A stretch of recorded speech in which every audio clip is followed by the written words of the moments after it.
Grand Canyon, or do you want to go New Yeah, York let's do City? Grand Canyon. Yeah, let's Alright, do so Grand Canyon. alright, that's means you said we're doing a diamond DA40, right? If you're cool with that, I mean they're great. They're nimble.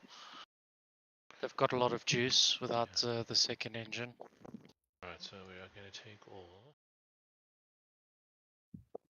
Uh, literally called Grand Canyon National Air. KGCN, Kilo Golf Charlie November. Is that the right one? Kilo Golf Charlie November. Yeah. 1 second, I'm just getting smokes. No, we're not doing acrobatic flying here. There's no smoke required. There's always smoke required.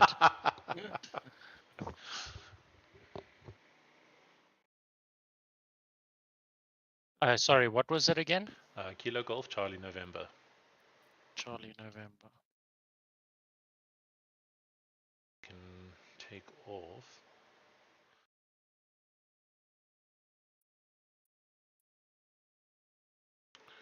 I'm going to start at parking 103, or you're going to set, you want to just go straight off the runway?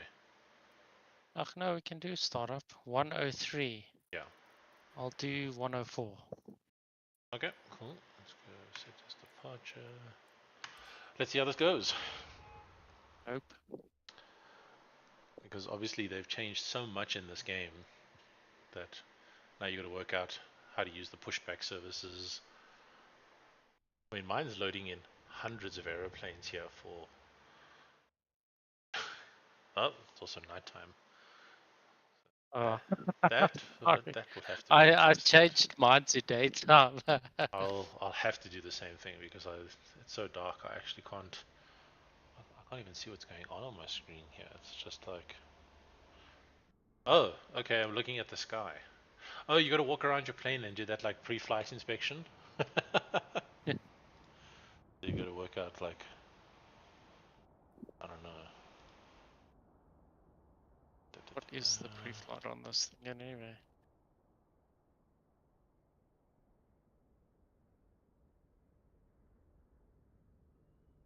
Well, I mean, on pretty much all of them, you've basically just got to remove the The Batuka air cover, filter, the the chocks. chocks, and then the covers, which are normally on the props as well, like the intakes. And once you're done, you walk up to the plane, you click on the door. You've got to approach this from behind, seeing as it's like a no step on the front of the wing kind of thing. That's a pretty cool canopy. Okay, I've opened the canopy. How do I get in?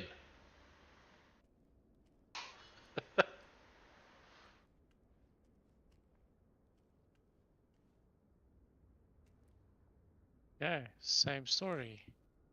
Maybe go back to the front.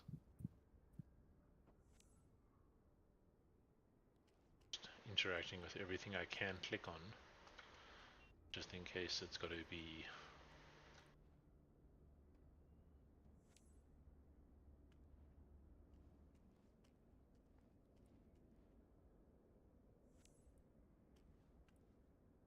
I mean, I'm pretty sure you're not supposed to grab the flaps with your hands and wiggle them to their extremes to test them.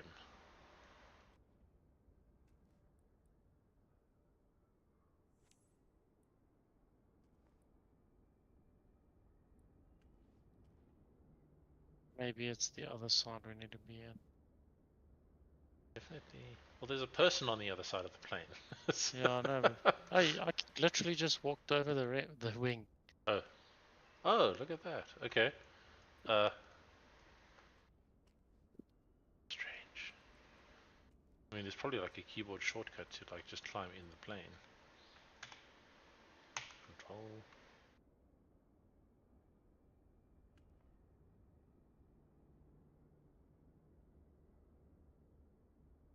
Control E to start engine. But I'm not in the plane.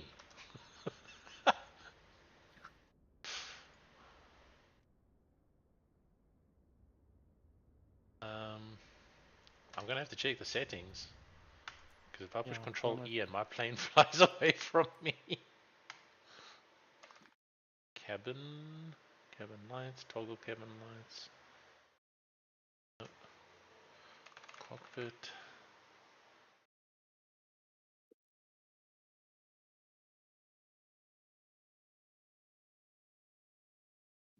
Holy crap, there's a lot of controls.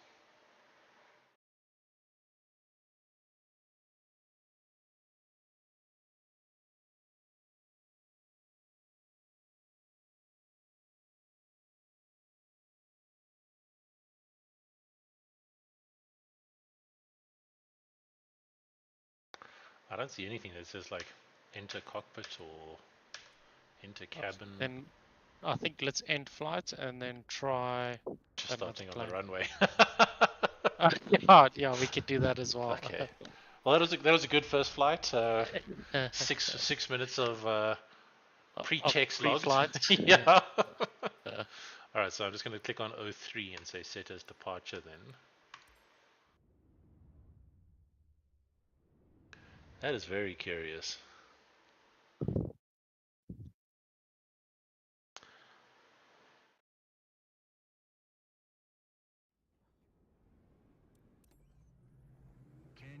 Okay. Oh, my plane You're is doing 03, eh? my plane's taking off without me. Oh, I gotta go back in. Oh no. Rudder's doing something very weird where full left pedal is making the rudder go straight, but as soon as I take it off, it goes full right rudder. My goodness.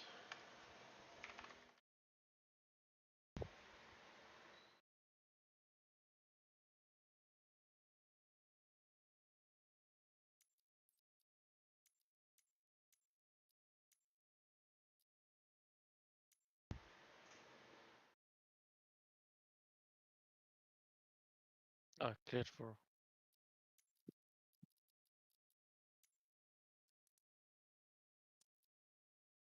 Probably quite a stupid question, but I never actually know if I've got my rudder pedals set up correctly or if they're inverted. But should it be that when you step on the left pedal, plane goes to the left?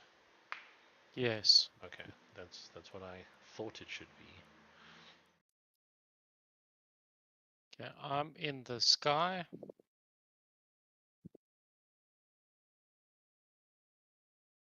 Are you in the sky? Clearing all my duplicate rudder controls so that I can try and get into the sky. Oh shit. What did I do? I think I just killed my engine pressing one of these buttons. Oh, there we go. Why is that a thing? I do know that every time I have flown, every now and then I will touch a key on the keyboard, and then all of a sudden the plane like just starts shutting down. Yeah, that's exactly what happened It's next. the weirdest thing ever, and I can't figure out what button it is. It's like W or something that you push quite easily. That's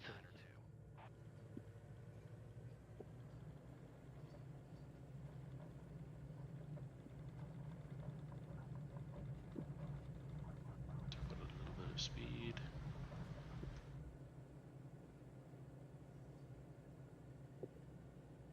Has this got retractable gear?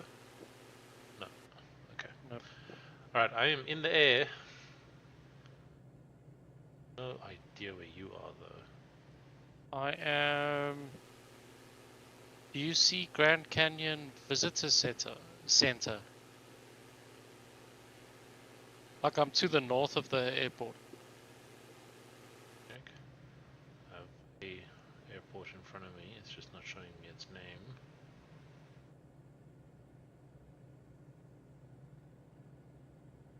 If I'm flying on a heading of like 344, I can see something directly ahead of me. No, turn to a heading of 05. So northeast. No, north. 050. Sorry, 005. Okay.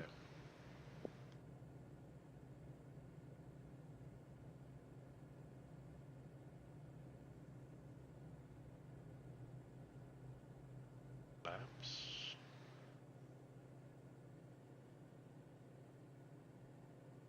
flying towards the canyon.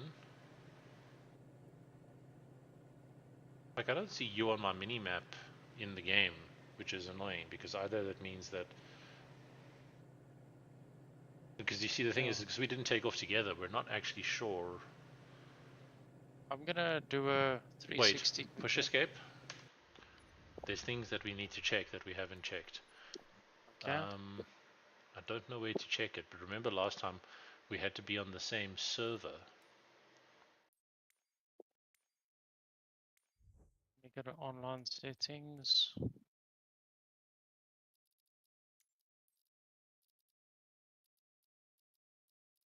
Where do you see online settings? Oh, just in Oh, settings. there we go, right. Traffic type, real time. Okay, so my server says it's on East USA.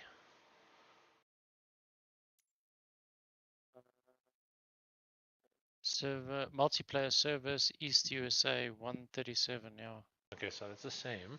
Second thing we need to check is, did you accept my invite to be in my group? I did. Okay, Hold on, I got it again.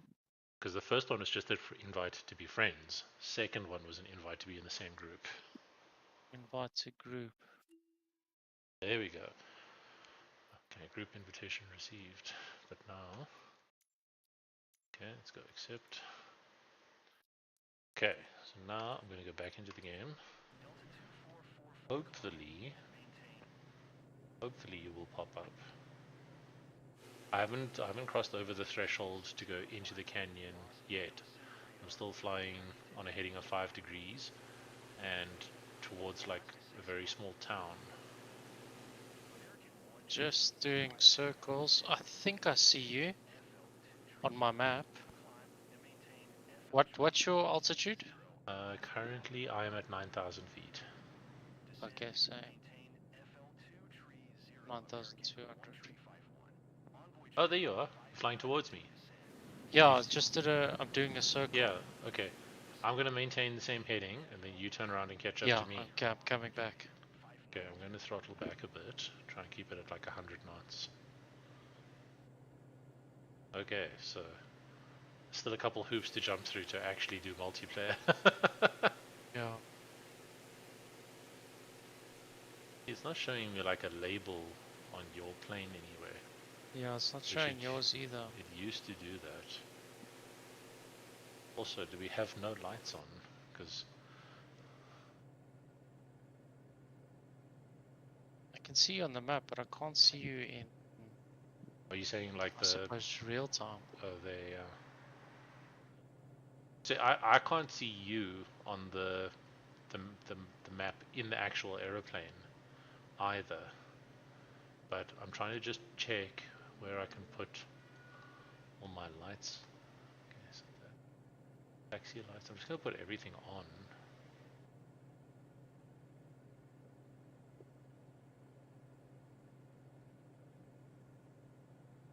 You're heading 050. No, you Drifting can't a little bit. I'm on 349. I'll come back to 050 now. 349. No, you can stay on I've crossed 349. over the Grand Canyon now. I'm currently over it. I'm like basically behind you, but I can't see you. I can only see you on that map. I'm at altitude 89.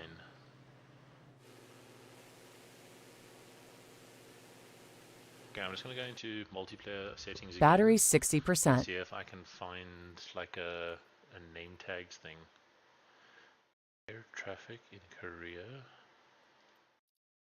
Live weather, multiplayer. Show multiplayer aircraft in close proximity. So I've got a thing that says show multiplayer aircraft in close proximity, and it's off. Okay, I'm putting mine on as well. Convert incoming.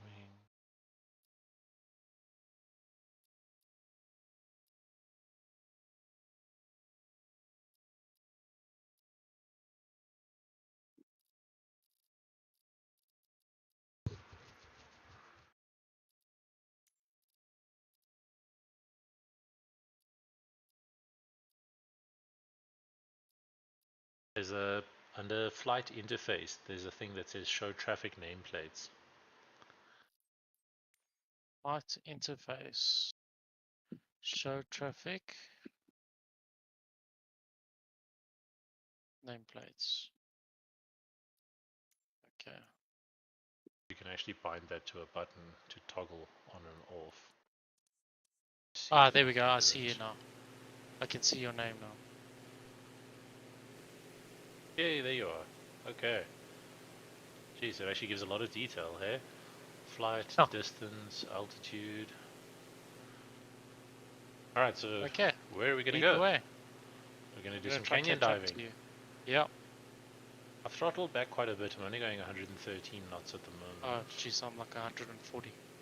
Okay, well then I'll you fly catch up. past me, and then I'll just let you take the lead and follow you. Okay. What time of day are you looking at? Because my time of day is quite early morning. No, mine's like 10 o'clock. Midday. No, I've caught up to you. I think you must lead the way because I don't know the Grand Canyon at all. Yes, because I live there, Callum. So I'm, Yeah, but I'm you've very floated it a familiar with couple of it. times. You've floated it a couple of times. Okay, well then I'm changing my time of day so I can actually see what the heck is going on. Alright, I'm decreasing altitude by 3,400 feet. We're going down to 5,000. I'm going to kill all power on the throttle though, and I'm just going to nose down because I'm already at 135 feet and climbing.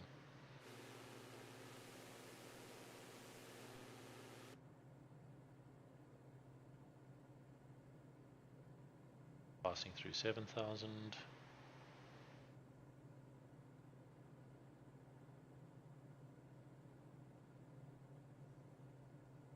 Yeah, looks pretty good, eh? Yeah, this is way better Like than much the last better time than we did much this. better than Flight Sim 2020. Because remember that would just have like, if the side of the mountain was in shadow when they'd taken a photo, the whole mountain was just black. Yeah. Okay, I've just passed And through 6,000. And the rivers would Run up the walls. run Yeah. I don't know if we're going to get to see any rivers. I would hope so. I hope the climb rate on these is good because I don't know if we're about to turn left or right into like a dead end and then have to climb 4,000 feet pronto. In fact, you know what we should be flying around here in? Those vertigos. Oh yeah. Because But that they're thing so could just... slow. What? The thing can do a positive Oh, the 5. vertigo. Sorry. Yeah, I that thought thing you is were talking about the crazy. that Oh no, not drone no, thing. the drone thing is terrible. Yeah. Yes, I But can't. It just frustrates me. yeah, the vertigo. I mean, like you could be here and be like, all right, we need to climb over this wall, and you could just punch it, and it would be like the Millennium Falcon. Okay, I'm at 4,900 feet, and I'm currently at 110 knots. I'm right on your tail. Awesome. I'm coming back into some power. Try and climb into about maybe 120ish on speed.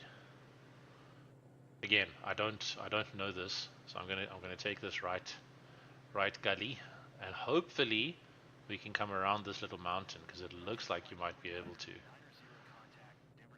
This also could be the end of our flight. Yeah. Don't try this at home. Short-lived. You know, at the end of I don't even know which TV series it is, but at the end of one of the series, someone goes, "Shh, not a doctor." Oh, Formulon. Yeah, I was thinking of renaming my channel to "Not a Pilot." Okay, we need to go full power here. We need to go full power. We got to do some climbing. Oh, I'm already down to 88 knots. We're in trouble. Oh, jeepers, yeah. Oh dear. Maybe try to turn around. Oh, do you think we're going to have space? That's probably a better idea than trying to climb the mountain. You have probably just saved our lives. Oh, I came out of that at 66 knots. Good call. Good call. Oh, jeepers. I have just enough altitude here to just make it over this little gap. That was a good call, Callum. Well done. I'm a doctor. See? Shh, not a pilot. Okay, well, now we know that that wasn't a loop. I don't know which way to go. I don't know if you're behind. So where we turned right, I am now on a course of if I had carried on straight. So I can see your name tag, but I can't see you, so I'm worried that you're actually behind. I'm 7,200 feet. Okay, I think I see you now. I don't know. I feel like this might be like a dead end of the canyon.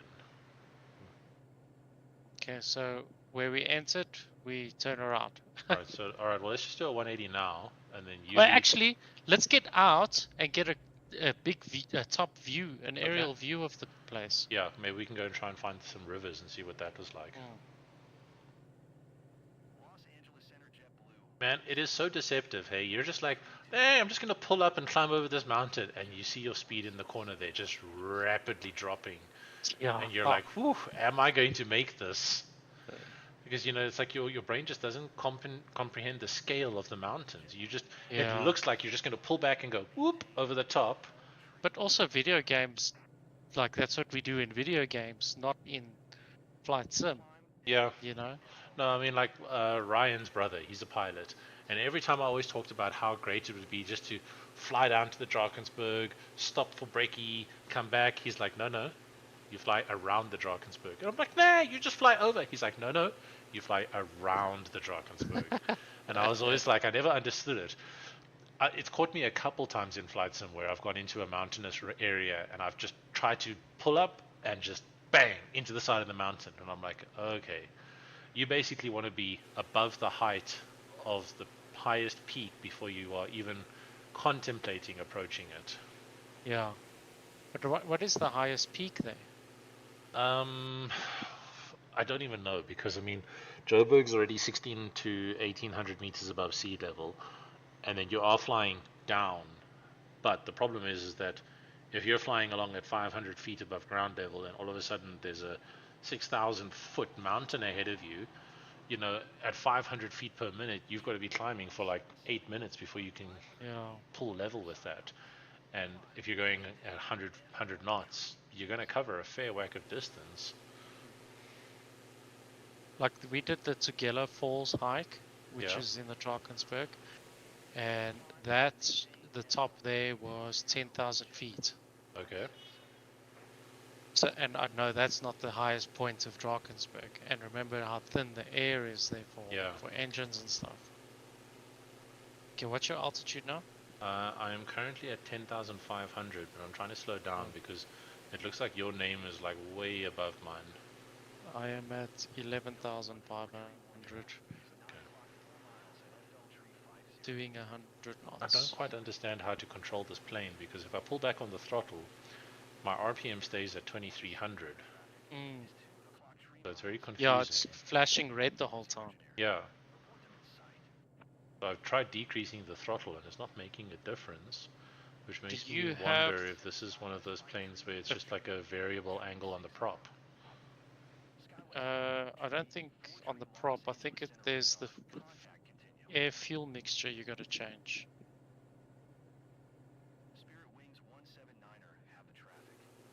Okay. No, it's Gee not. whiz, this thing looks amazing. Grand Canyon is huge. Some might call it grand, eh? I was thinking, so I'll start the channel called Not a Pilot, and then you just fly around and you just give like the most ridiculous facts, and you'll be like, the only reason this is called the Grand Canyon is because it's actually smaller than a mountain range in Russia, but America wanted you to think it was bigger. So they had two prisoners quickly dig this up in a day, and one of them was Andy Dufresne. You just throw in like fictional characters and stuff, Ridiculous. Yeah, like not even like close to being accurate, so that like people can't even try and say like, oh, this isn't accurate.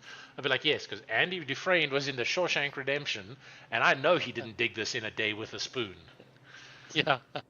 I'm thinking of going down. I can see some water below us. Okay, I'm currently adjusting my heading to roughly 40 degrees. I've gone full idle on power. And I think what I'm going to do is I'm going to go down. I see that there's like a mesa to my left. So I'm thinking what I'll do is I'll drop altitude until I'm level with that.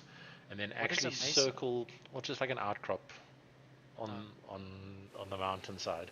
But it's literally like a peak that you could fly a loop around. So what I'm going to do is I'm going to decrease my altitude until I'm level with that, and then I'm actually going to do a lap around it while still scrubbing off altitude, because I want to try and get down to the rivers, but we've climbed quite a bit here. Yeah, we should definitely go left up that side, because okay, towards the it looks north. like that goes yeah, no, yeah. East. Sorry, right. Okay. Not a pilot. Okay, I'm heading towards the east. That's cool. It looks like that runs longer. This Okay. crevasse looks like it runs longer than what it does on the left side. Not a problem. I'm under 5,800 altitude at the moment, and I'm still picking up speed. I'm at 157 at the moment. No, I'm at 170 knots. Okay, well then you shall But catch I'm at me. like, oh no, my plane crashed apparently. What? In the middle of the air. Oh, it's because you overstressed it. You went too fast, Yeah. and you must still have damage on. Jeez, now my trim is at like 100%. I was going to say, so what does it give you as an option? Does it restart your flight, or? It just puts me back, and now puts my trim at 100%. Now I'm trying to fight this. So what you can do is, if you push escape and you go to your settings, under assistances, you can turn off damage. Okay. So under realism, you can disable crash damage, you can disable aircraft stress damage. So you'll probably find what happened is, because you were decreasing your altitude so rapidly, you probably overstressed the wing, the airframe, because you were probably going like 180 knots or something. Yeah. And then it just decided that if this was a real plane at this point in time, your wings would have gone bye bye. Yeah. Cheers. Thanks for playing. Thanks. Have a beautiful time. Yeah. That's fine. Okay, I am following the river on my mini map, and I've come down to like 90 knots. Again. What? Did the same thing. Overstressed. But didn't you just turn off the damages? No, I was still trying to fight my trim. No, but you can do it now. Just push escape. Just go to assistances, scroll down to realism, and then it's right there. Just turn off aircraft damage. Realism. Where is realism? Just scroll down. You have to click on the assistance tab at the top. Realism. Disable aircraft stress damage. It is. Oh, disable it. Yeah. So you basically want to just tick all of those options there. Yeah. Okay. Yep. Now I gotta get my trim down.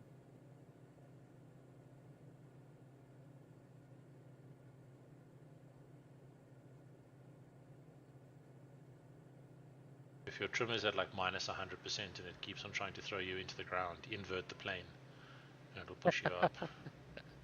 It's a good idea, actually.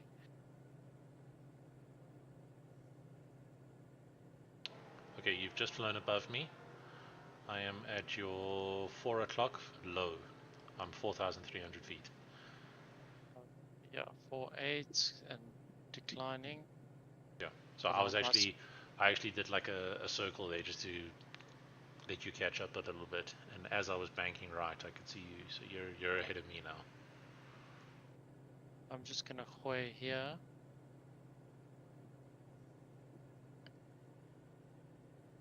My speed is just not dropping. I'm at idle and it's still 140, 150 knots. Yeah, mine's I'm holding at 140, but I'm at full power. Sometimes if you haven't moved your throttle, it doesn't register the input. So if you just give it a wiggle and you just move it like a little bit up or down, and then it'll be like, oh, okay, he's not actually at full throttle. I've also found that a couple times where I thought I've been at full throttle and the plane's just gotten slower and slower and slower, and then all of a sudden you touch it and then it starts, you hear the engine just. Then it's like, oh yeah, thanks for the reminder. I'm actually at 50%. Yeah. Okay, well here's a little flaw, by the way. Yep, I'm right behind you. I've got my webcam, and when I turn my my yoke, it covers the camera and it throws my vision all over the place. Okay, so you need to basically get like a little you need the phone camera up holder or high. something. Yeah. Yeah. Things you don't know about until you experience them, though, hey? Exactly. Yeah. And Ooh, this this is is a a sharp bend. okay to the left. To the left, to the left. Oh, my hands. To the left. Oh my goodness. Yeah. Oh no. Oh, I can't believe I made that turn. Oh, I didn't. I overbanked. I went into the wall. Oh, thank goodness for no crash damage. Jeez. I feel like I'm flying in Star Wars and I'm trying to find the like port exhaust on the Death Star. Yeah, cheapest. That was one hell of a turn. Thanks for the heads up. Yeah, there's another one coming. Okay, also to the left. It's to the right. Oh dear. And I am facing the wrong way.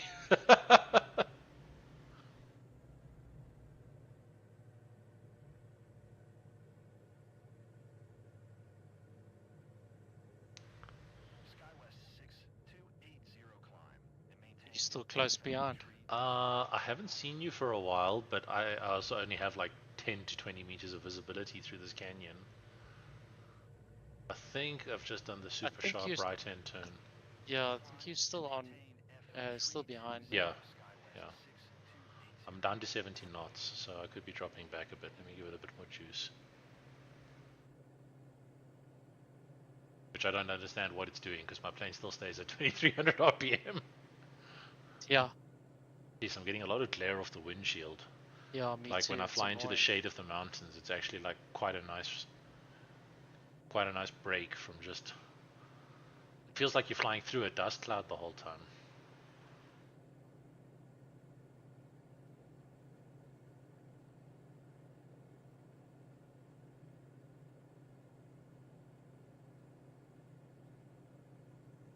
Yeah, we should definitely not fly real planes here. Well, not like this, no. So I was watching a video of someone flying helicopters through the canyon, and he was saying that the floor for helicopters in the area is 7,500 feet. You're not to go below that, and then for fixed wing, it's 8,500 to 9,000 feet, so that they're not in the same air corridors when they're both operating. I somehow seem to have passed you, according to my map. I'm ahead I of turned you. around to see if I can try and find you. Oh, okay. I think someone else is here now. Or just flew over us. Really? That's cool. Yeah. I'm seeing it on the map. I only see two planes on the map, so I just see you and myself. But that was my favorite flight that we did, was when there was 6 or 7 of us. It was me, you, Sid, Bevan, Ryan, and we all just chucked into the Grand Canyon in those little cubs. That was some good fun. How far are you in the career? I've done a fair amount, but I started getting frustrated because I was starting to run into problems where you would be flying like a really, really good flight, and then all of a sudden the passenger would just say like, "Oh, is this it? Are we going down? Is this the end?" And then you just knew when you landed you were going to take such a whack on your reputation that you would lose like the equivalent of the last 20 flights of reputation that you'd built up. So it just got very frustrating because you'd fly like 4 or 5 really good flights, and then one flight would put you like 10 or 15 flights behind in reputation. And I started getting too frustrating. Anyway. Yeah, I mean, like literally, you'd just be cruising at like 2,800 feet, 80 knots, and then someone would go, "Oh, I never thought it would be so bumpy. This is scary." And then you're just like, "Oh fuck, there goes my reputation." As soon as they make like negative comments like that, then you just know the flight's basically worth binning. And after the third time that happened, it took me from like an S rating back to like a B rating, and I was just like, "Oh no, that's too much of a drop." So then I would basically just Alt F4 to kill the flight so that I wouldn't lose the reputation. But then you lose like 3 hours of flight time and prep and flying up and down, and it's also so inconsistent because some flights you get like a bad weather bonus on what seems like it's been a fairly good flight, but the bad weather bonus is more credits than you've earned for the actual flight, the flight time, all the extra bonuses that you get for like not skipping and stuff. And then I was like, okay, well then this is clearly very much worth not skipping and flying the bad weather flights for. And then the next flight you fly through like heavy overcast weather and you don't get the bonus. And I was You're just like, like, what it's the just fuck? so inconsistent. Yeah. So I haven't got anywhere near like the airliners and stuff, but um, I've also seen videos where guys have bought their own plane and it's cost them like 20 million credits or 80 million credits. You start a flight, the plane spawns on the roof of a building, but like with one or two wheels on the roof of the building. It falls off the building, and before the game even starts your mission, it then goes, "You crashed your plane," and then it's like Oh, 30 million jeez. to repair it. And the guys were just like, he can't. He didn't have 30 million in the bank to repair it, but also Yeah. he hadn't flown the damn plane yet. Yeah, you didn't crash. It's So like so buggy. it's frustrating because like this is the feedback that everyone's posting on like Reddit and the forums, and the guys from Microsoft are posting, "Thanks very much. We are working tirelessly to get the marketplace running." And it's Yeah. just like, okay. Sure, buddy. So their priority is just income generation instead of user experience. For the most part, though, the game's been fairly stable for me. I haven't had any really. I've had random crashes where the game will just exit and put me back to desktop, but probably no more than I had with 2020.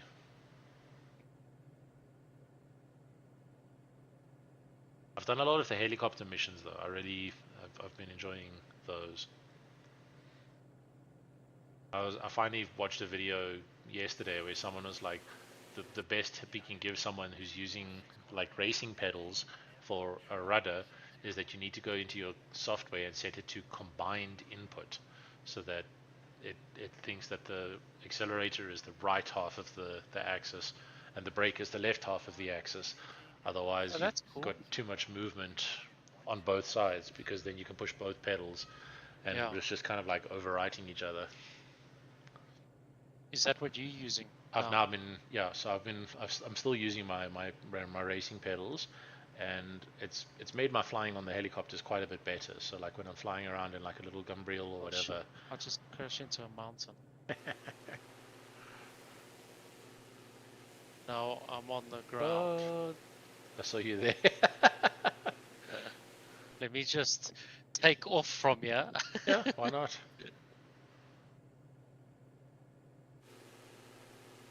Don't know if I've got enough width to turn around and come watch. Oh jeez. Now, now I'm just like half piping this stuff. Oh no. You Give need me a to second. activate My slew mode. my washing is outside and it's got very dark. Oh, okay, Just want to pull in my. It's on a thing at least. sure.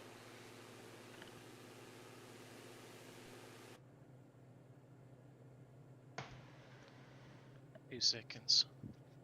I'm just gonna climb and then I'll circle back to where you crashed.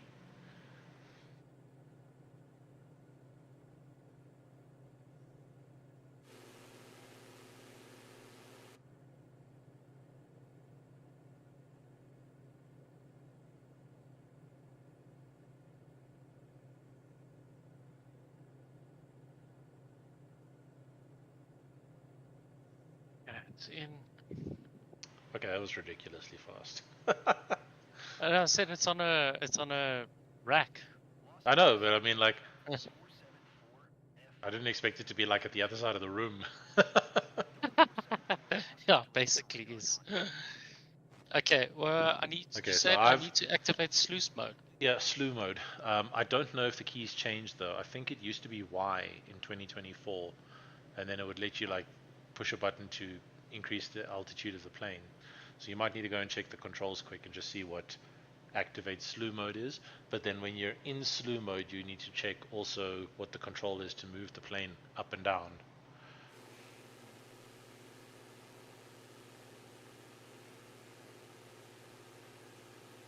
SLEW. Yes. Shift Z.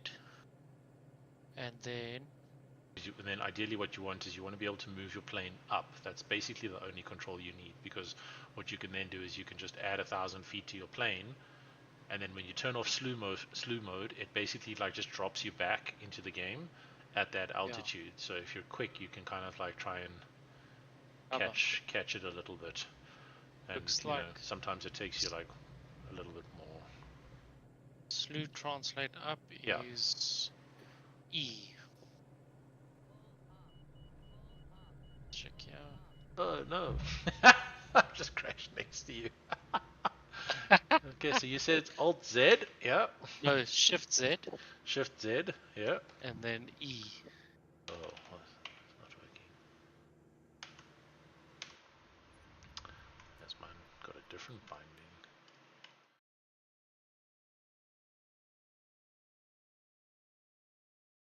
Toggle slew mode, mine doesn't have it.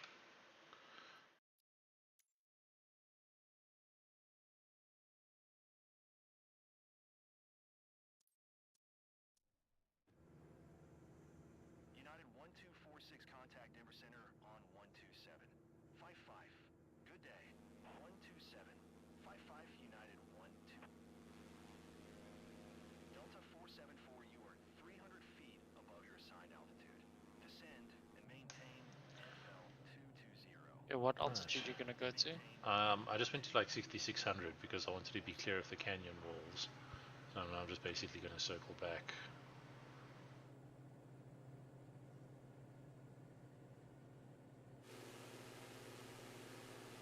I wonder if we're close to Vegas at all. I mean, we should be.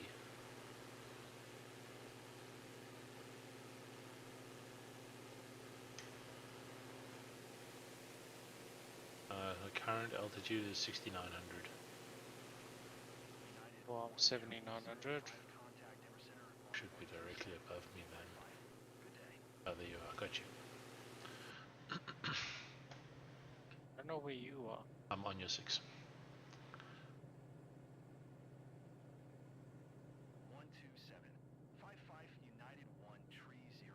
Okay, well, I've got a... Have you done circuits yet? No, I didn't know they had them in the game. No, you do it yourself in free flight. Oh, okay. So what I'm thinking, we can take off by Grand Central. Yeah. And we fly to Vonnebaum. Yeah. And we do a couple of touch and goes there. Okay. You know, left hand pattern. Definitely do that. Let's do that. Cool. And then that would be an Cessna, I'm assuming. Yeah, we can do it in Cessnas. Specifically, I want to do it in the 152 because it's old analog Instruments. dials. Yeah. Yeah, instruments. Cool. Save and back, and then you said Grand Central, so that's FAGC. Alright, I've learned my lesson, so which runway am I going to take off from? Let's take off on runway 35, so 35. Straight north departure, but okay. Let's select Vonnebaum as our arrival. I am going to make myself a cup of coffee before we start this flight. And I am going to get myself a cup of Pepsi. In-flight catering here sucks. Yeah. It's so analog, you gotta do it yourself. It's ridiculous, man. Like, this is a violation of safety protocols. Who's flying this plane? Hey, sorry, you broke up? As I said, it's a violation of safety protocols. Who's flying this plane? And autopilot's not even engaged. I don't think it's got autopilot.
what the hell?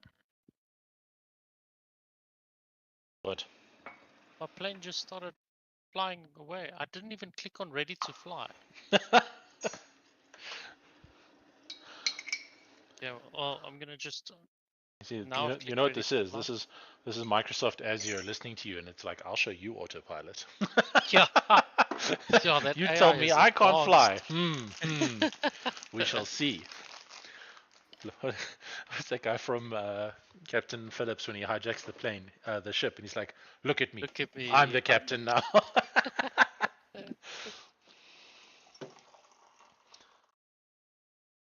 Well, that wasn't very well done. I only boiled enough water for half a cup of coffee. Mistakes were made.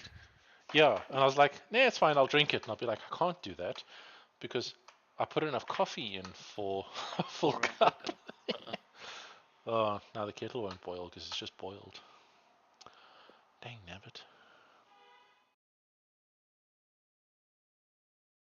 Are you still using a joystick? Yeah, I'm still using my Thrustmaster one.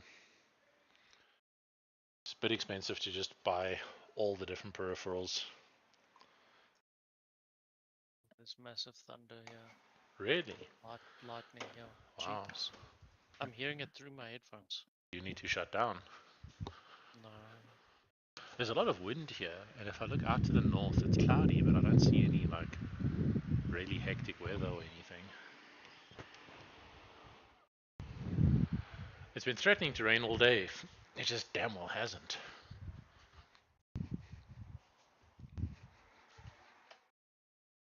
Oh, I was still gonna say that about your joystick.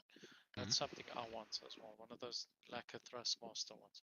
So the Logitech one is nice, but it's a bit basic. There's not a lot, and your whole throttle quadrant thing as well.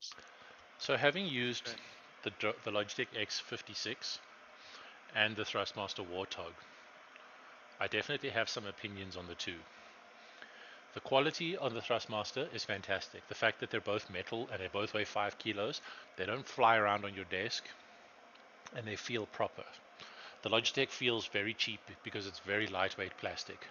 Yeah. However, what I will say, the Logitech has in its favor is that it's a twist joystick, Yeah. so that can act as a rudder impromptu if you don't have pedals, and it makes flying things like helicopters or just using nose wheel steering on planes very, very much more pleasant than having to bind physical keys to a keyboard or a switch on it. Yeah. The second thing that it has in its favor, which I think is a huge mistake on the Thrustmaster side, is that with the Thrustmaster buttons, it's a two-state switch. It's either toggled up or toggled down.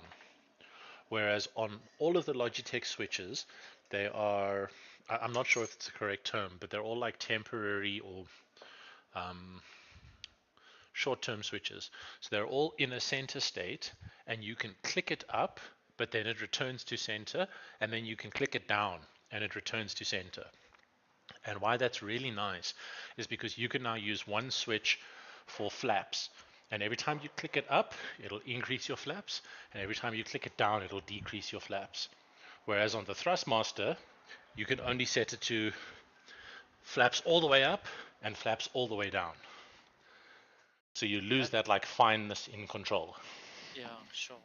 Yeah, that's a bummer. It was very surprising because it was something that I used quite a lot, because you could have it to be that like once you landed. So like I used to use the switch in front of my throttle for my landing gear, because you'd go all the way forward. As soon as you were at a positive rate of climb, index finger would push the button, landing gear would come up, and you wouldn't need to touch that button again till you were about to land. But on the Thrustmaster, you have to bind one button in two different states to the same control. So it's weird. Yeah. Like unexpectedly weird. And how is it in a fighter jet though? It's very nice, but the center spring strength is very, very strong on the joystick. to the point where if I'm flying helicopters for more than 5 minutes, my hand goes numb because it's pushing back against my hand so hard that it collapses a vein and like cuts off my circulation, so my fingers all go tingly. Yeah. Which I never ever had any hand fatigue on the Logitech because the spring is much, much, much softer. You can take the spring out, but then it just feels broken. Then it's just like a heavy metal joystick that flops around. Yeah, sure.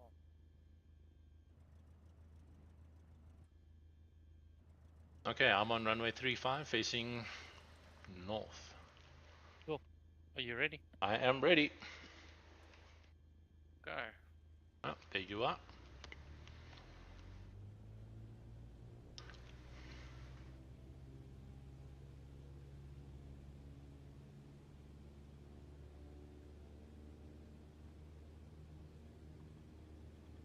I do still want to get a proper rudder, a set of rudder pedals, and from all the research I've done, the Thrustmaster Pendular pedals are some of the best.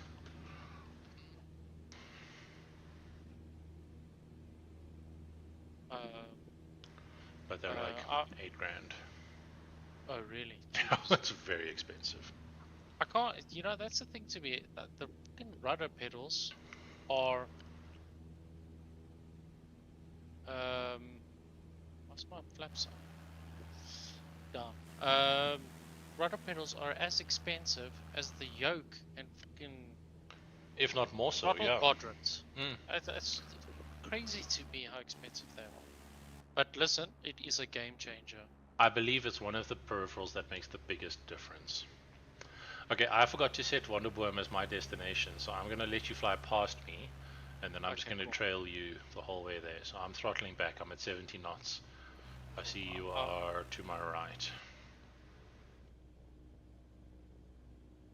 I've got those beacon square blocks that I can follow. Oh, those also confuse me because, like, in the career mode, they'll be at the wrong altitude. Like, the text on your screen will be saying, like, cruise at 2,800 feet, and at 2,800 feet, those blocks are miles above you. Yeah.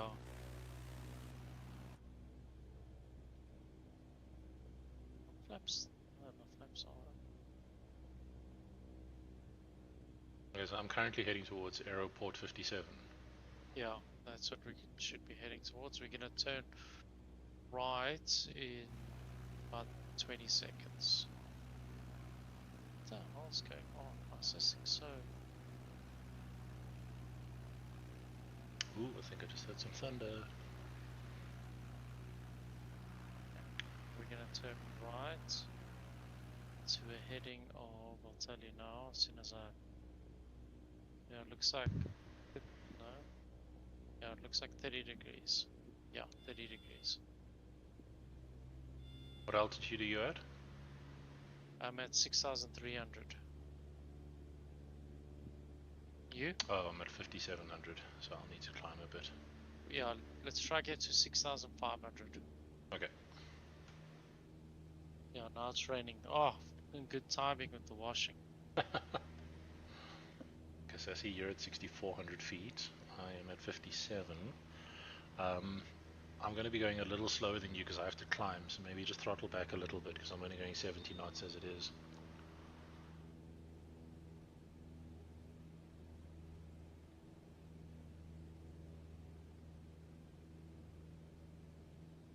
I see they're doing the festival at speed at Zwartkorps today. Is it? So technically we'll be flying over that. What festival are they doing? Some racing festival? Yeah, they do like all the different car classes. So they'll do like BMW classes, and then they'll do like the little Polo 1.6s, which is like a VW rookie class thing, and then they'll do like the historic cars, which have like no engine restrictions. So you'll get the guys with those like big old Yank tank Chevrolets and Cadillacs and stuff with like 5-liter engines, and they look great and they sound good. But when I watched the stream this morning on YouTube, it was very empty looking. And I think it's because they've just had so many events recently, and each one is like $150 a person to attend. It kind of gets a bit expensive if you have too many of them. You want to have events so that you can generate an income, right? but there's a thing called too many. Yeah. It's not going to go every single weekend, or even once a month is too much. It is, yeah. I mean, look at our little YouTube group that we've got. We've done one event in 5 years, and half the people still didn't show. YouTube thing? Yeah, my little WhatsApp group. We went and did bowling, and like half the people yes, couldn't make it. I've got to overshoot you. Dang it. Okay, hold on. Sorry, I was... No, it's my fault. I was full throttle.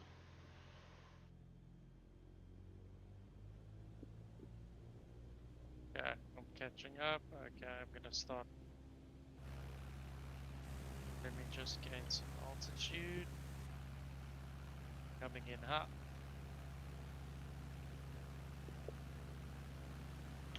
This is the N14 we're crossing over here. I see ya. It doesn't seem to do that thing where the planes like ghost out when you get too close to each other, which is quite cool. I prefer it. See you now. Oh, my flaps are down. Is your warning? Does your warning keep coming up? It just gave me a warning now saying your flaps were out, but it was weird because I definitely retracted my flaps earlier. Yeah, like mine keeps coming up as well, and I looked. Unless there's like some weird control that you're inadvertently bumping that's turning your flaps on, you know, like a button or something you're not aware of. But I'm looking at the flaps degree on the screen. Yeah, mine's on zero now. Yeah. I'm cruising right next to you. Are we still heading towards Swartkorps, or are we changing? Yeah. So if we're flying towards Swartkorps, then we should be flying literally right over Swartkorps Raceway.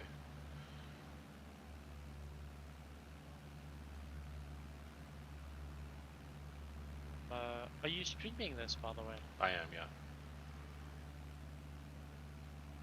We've had 0 viewers for the last 57 minutes. You can say hi to them if you want. Is that how long we've been playing? Yeah. Jeez, it feels like 5 minutes to be dead honest. Yeah, I know.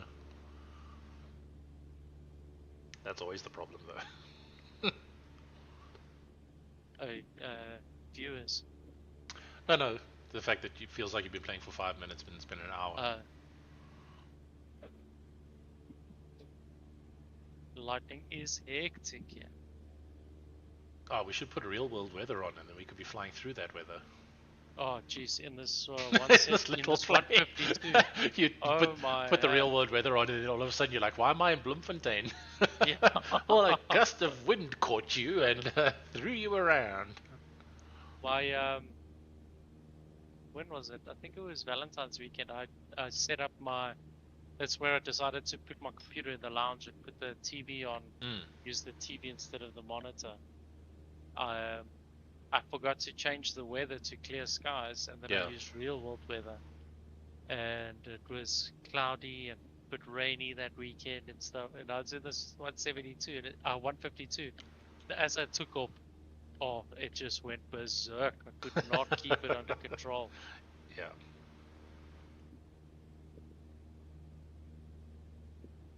It's really so nice. We had a flight down to Cape Town earlier in the year, somewhere like 6th to 10th of January or whatever. And I always sit with my seatbelt on. I don't see the point in taking it off even though you're flying. And I don't know what happened. It was like a little air pocket or something we hit, but we dropped so rapidly that my hands hit the roof. Oh, jeepers. Yeah.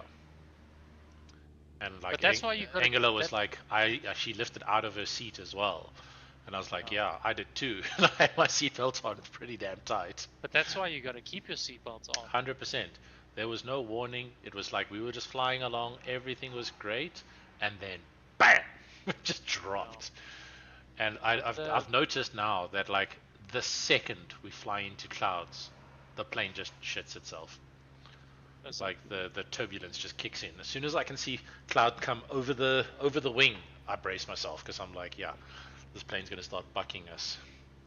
And the last time we flew back, I even went and looked up the flight on Flight Radar 24, but we had one instance of pretty bad turbulence, and then the second there was a cloud in front of us, our captain was just like 45 degrees, off he went. He surfed around those clouds to the point where when you look back at the flight history, it was literally like a snake coming into to land at Lanceria. It was very impressive. He was like, you couldn't see what he'd flown around, but I knew he had flown around clouds. It was the cloud. Yeah.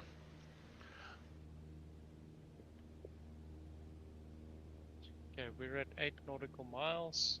Yeah. Just after, a little bit after this mountain, this little ridge, we're gonna bank. The Hearties Ridge. We're gonna turn right, yeah, and then we're gonna come in for a left hand. But then what we're gonna do is we're gonna touch and go. Right? Sure. So as soon as we come down for landing, as soon as we touch down,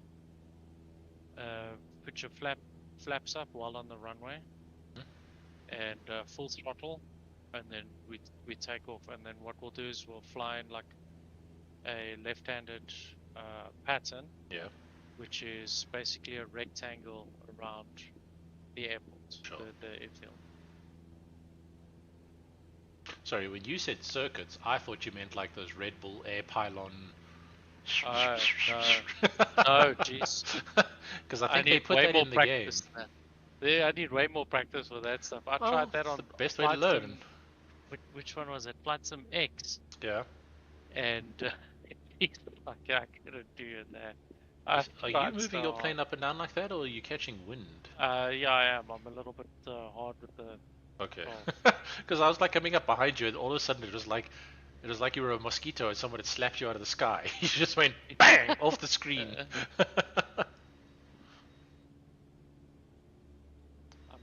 Just get used to the way this trim works. I'm sitting at 4% trim. Okay, we're gonna start decreasing. Well, we should have actually already. We should need to. I don't know what altitude we need to be at. I'm guessing. There's a mountain in front of us, so I'm assuming we wouldn't go too low. No, not too low. But I'm guessing it's around 5,500. So are we going to come in from the west and land facing east? Correct, yeah. No, we're going to come in, we're going to turn right, and then we're going to turn left, and then left again, like a little square. Okay, so we're going like to come in on a westerly direction, basically. Coming from west and landing facing east, yeah. Exactly what I've just said. Yes, sorry man, not a pilot. But it was just confusing because you explained the whole thing and then you were like, from the west facing east. And I'm like, I just said that!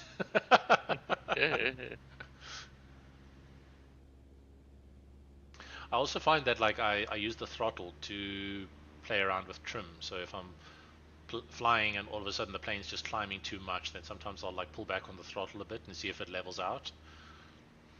Because obviously the trim is more effective or has a greater impact on your stability the higher your speed. Oh, you broke up there? I was saying your trim impacts your flight.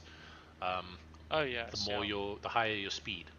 So if I'm flying and the plane keeps on climbing a little bit, sometimes I'll actually throttle back a bit and then just try and find an equal sort of point. Is this the main runway that I can see off to our 2 o'clock, or is the main runway the one that is perpendicular to us? Yeah, it's perpendicular. Aren't we too close to the end of it? No. You No, sure? I'm following the you've got the guide pattern. blocks. Okay. Yeah. So we're going to start turning right here. It's going to be one hell of a turn if you're going to turn 90 degrees onto that runway. Yes. So. Okay, so it's putting us into a pattern first. We're going to fly parallel to the runway. Okay. And then we're going to do 90-degree turns, 2 of them.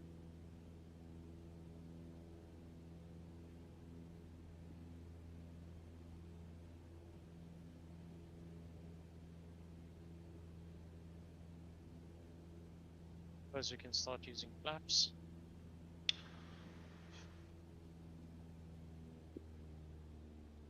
I'm still at 100 knots.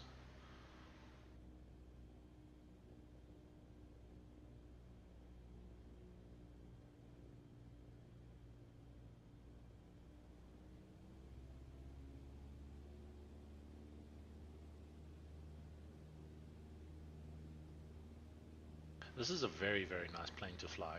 This is actually one of the planes I used to fly the most in Flight Sim 2020 as well, because there was an Acrobat or an Aerobat edition, and I just found that thing to be so ridiculously responsive that I would hop into the Grand Canyon on that. It just handled beautifully.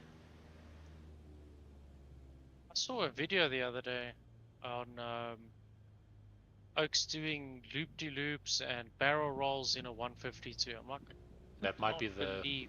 that might be the Aerobat edition though. Yeah, I It could just be can't built believe differently. how nimble and I suppose aerobatical it is. Like insane. It's insane. Okay, we're gonna start doing a 90 degree. You can make it an easy slow turn. Right behind you. This is called 0.02 base. nautical miles. The base leg. Yeah, so that's when you're 90 degrees to the runway, and then you turn left for final. Yeah.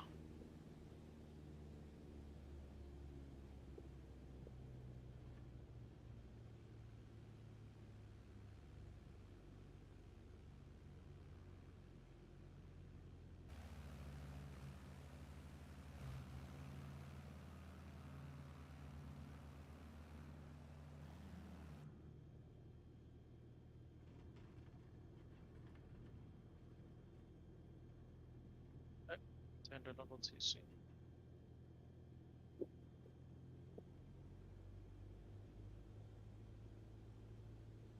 You ever use the Peppy lights? Yeah, all the time. I don't see any here though. I'm not seeing any myself, which is quite weird because there's normally some for every runway, except for like the little dirt runways and stuff. Check the zebras. I was saying to Sid the other day, I was flying around in Durban because he was going on that cruise that he won, and Sid, yeah. flying around in Durban, there were just buffaloes like in the city center. They'll blow one? Buffaloes. Jeez, okay. Okay, I see you just touched down in front of me. Yeah. Okay, flaps up, full throttle, center line. Yeah. Pushed external view, it got very confused. Okay, full power, center line. 55 airspeeds alive. We have liftoff. Over. I'm still trying to gain some speed. Did you put your flaps up? Yeah, they're up. I'm following your tuition here, and I had a pretty good touch and go. Yeah. Jeez, I'm coming up to the end of the runway. You full Okay, throttle? I'm at 60. I'm at 60. Jeez. Yeah, I'm at full throttle. Okay, I'm pulling back here. I'm at 70 quite comfortably. Jeepers, what a joke that was. That is quite strange. Okay, so we want a heading of 29, obviously. 290.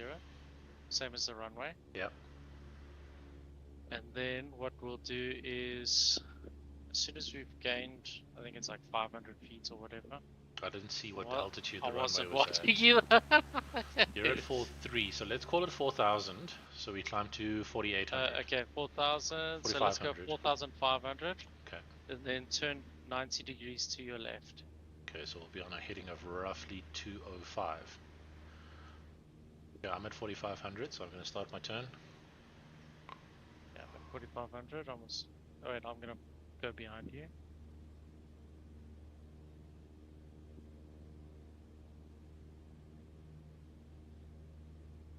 .205, facing SWAT Corps. It feels too low. But it's fine, we've got plenty of space around us. So we should be 200 now. A heading of 200. Yeah.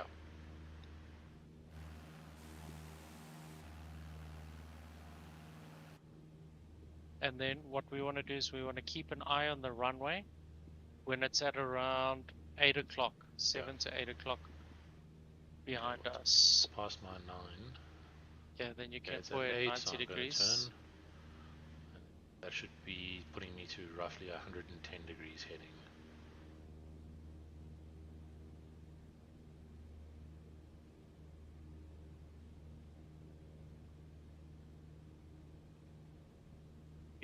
110 heading. Yeah.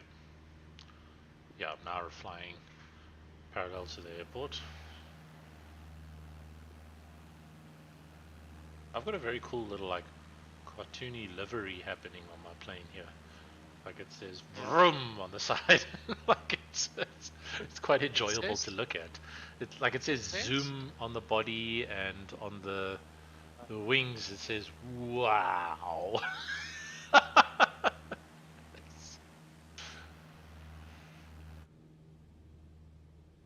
Okay, airport at my 9 o'clock. Gonna keep going. I'm at 90 knots, so I'm gonna back off on my speed quite a bit.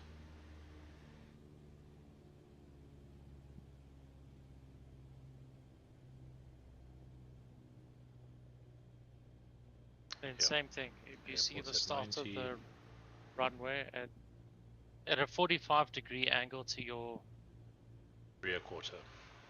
Yeah. Yeah. Then you can go 90 left, and that would be this. What we're on now is downward leg. Yeah. Then we're going to turn left onto base. And the first left is called your upwind leg. Yeah. I've done all my lessons. Yeah. You are a pilot. Shh. Oh, jeez, I'm coming way faster than you. Just blown over you. Yeah, I'm at 60 knots. Okay. I'm gonna turn. Yeah, I'm gonna start my base leg. Base. At 4,700 feet. I think I hear you. Should be a 10-degree heading before we straighten out then. 20 actually. 20, isn't it? Yeah.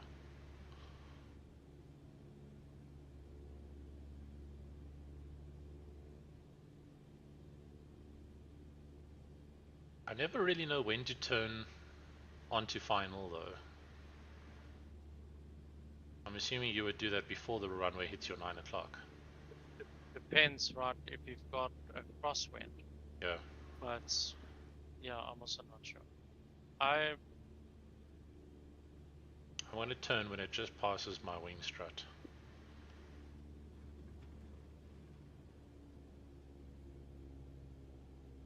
suppose it comes down to feeling, like knowing how long it takes to do a turn at 30 degrees or 45 degrees or even 60 degrees.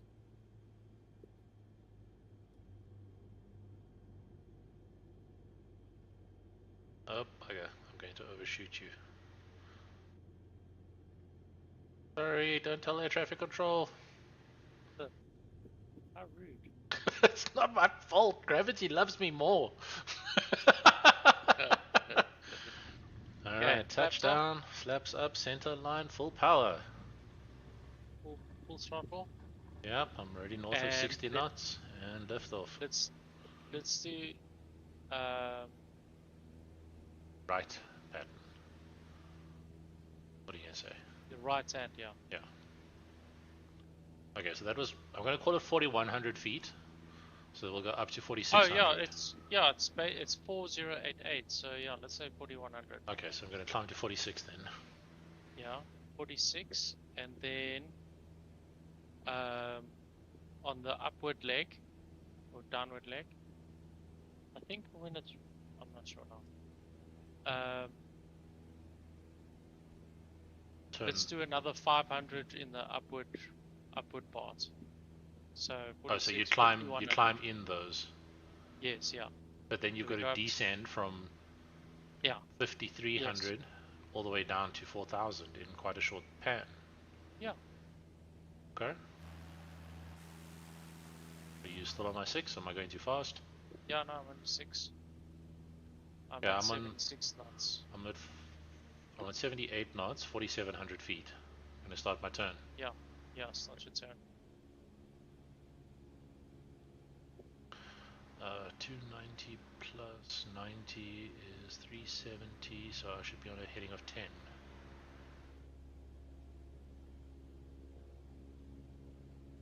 Alright? Yeah, it would be same as our base leg? Well, no, it's invert because we were turning onto 200 for that. Should be 20 degrees. Yeah, so it's 180 opposite. And then what altitude must I climb to? 5,300. 5,100. 51, okay. And then stay on 51 until base. Yeah. I'm going to pitch up quite aggressively to scrub some speed off so that you can catch up to me. I'm 0.3 from you. Okay, so when I was flying behind you I was 0.008.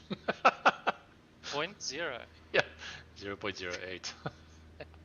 Like, if you'd coughed, my plane would have moved. Oh shit, hold on. No, we're supposed to turn already. We're supposed to turn on upward leg. 20. Okay, so turn to 110. 110.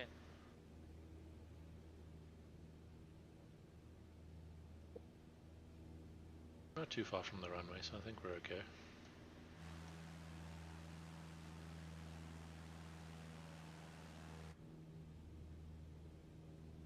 And then hold at 5,100. I'm a bit higher, I'm at 5,200. Yeah.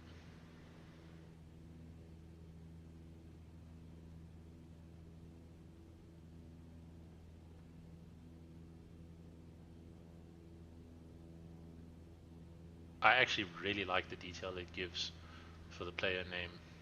Yeah, same. And then as I say that, I turned it off and on again, and now it just shows me your name. No data at all. Yep, broke that. Good job, Jude. now it just says grave thought. Nothing else, no data. No altitude, no distance, nothing. Alright, where's this runway? That is 9 o'clock we're on so the... far away. That's fine. I mean, this is the size of the pattern you'd fly if you were in a much faster plane. Sorry? This is the kind of pattern you'd fly if you were in a much faster plane. Yeah. It all depends on what the... Alright, start of the runway is at 4 o'clock. Are we turning? Runway's at? What? 4 o'clock. So that yeah, okay, cool. Then we can turn on to 210. base. 22. No. Oh, you are dropping altitude rapidly there. Yeah. No, 190. We were on 120, so 90 degrees would be 210.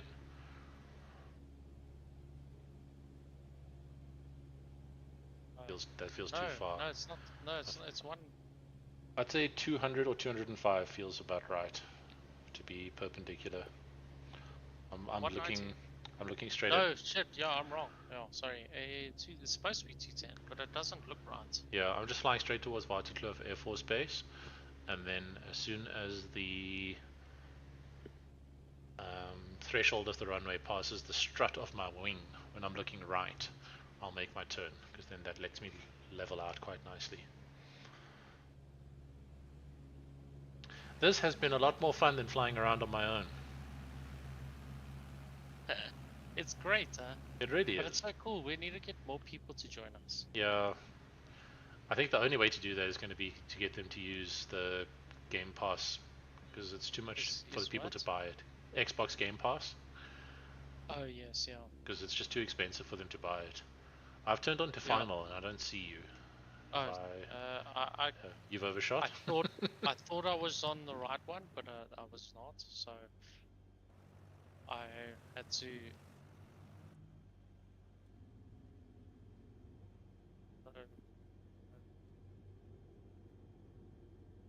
Okay, I'm going to touch down, but I'm not going to go full throttle straight away. I'm going to wait for you.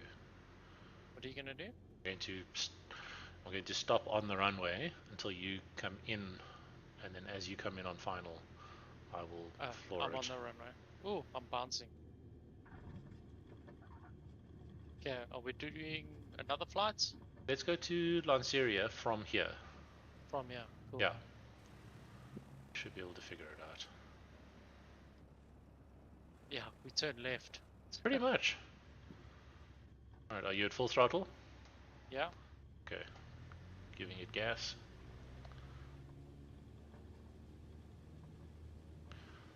50. 55. 60. Airborne.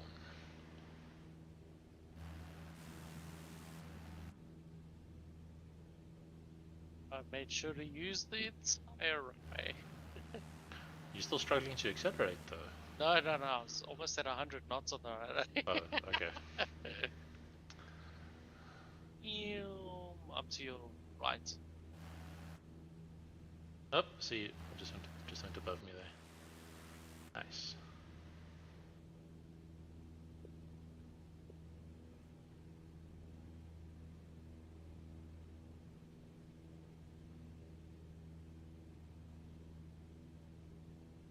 Hey, I'm still climbing at 600 feet. What's your current altitude? It's just passing through 45, about to hit 4,600 feet. Above me? Or you're below me? Yeah, I'm below. Yeah, I see you Okay, there. so let's turn left Okay, so to 180, 180 degrees, I think. Or actually, 180 south, probably eh? be, yeah. Would probably be about 210 or so. So I think yeah, it's let's a go lot 210. more west than that, but we can Is get it our more? bearings. We can get our bearings. So let's follow this. Worst case scenario, we can literally do VFR and we follow the N14 till we get visual sighting of the runway, which would actually be quite cool. Let's go follow the freeway till we get to the N1, and then we fork off, follow the N14, and then we use that as our guide to get back to the airport. Okay, so this little road between these two mountains here. Yep. This should be Steve UNISA Beaker. on the left, eh? No, that's not UNISA. This is Steve Beaker. Yeah, but isn't this where UNISA is? Or am I? I'm way off. Yeah, this is where the monument is. Hey. Yeah, this is where the monument is. Yeah, Okay. UNISA's more right. So if we just stick to this one,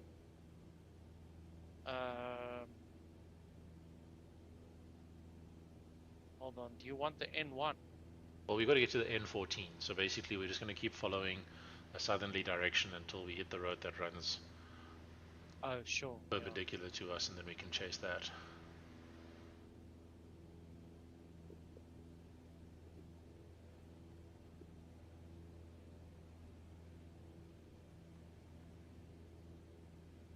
See, your plane says Cessna C-152 aerial advertising.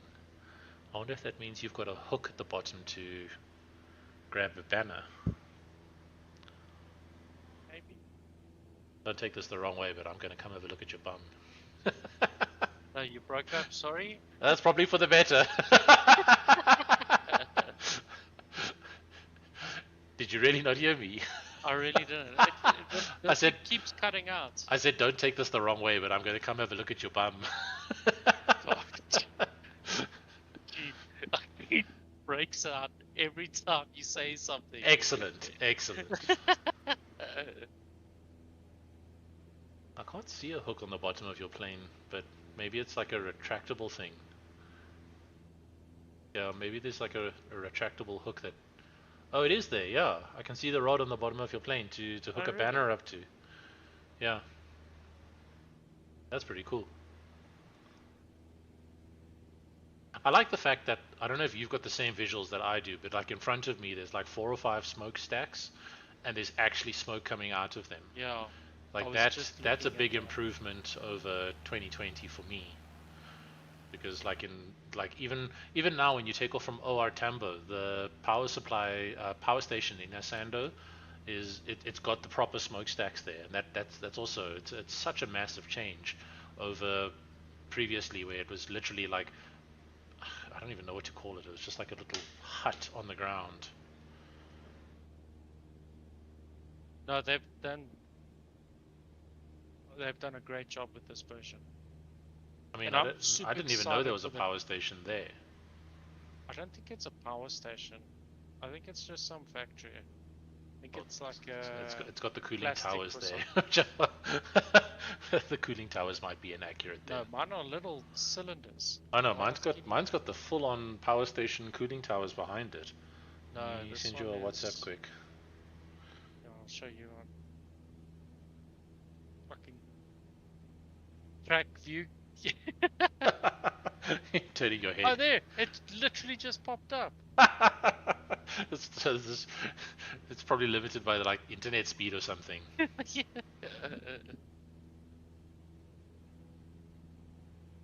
I love the fact that we're flying right next to each other, yet we're still WhatsApping each other pictures of what we can see. Technology is so great. It beats 2 cans on a string, right? Oh, I mean, I would fly those between our planes. Come in, over.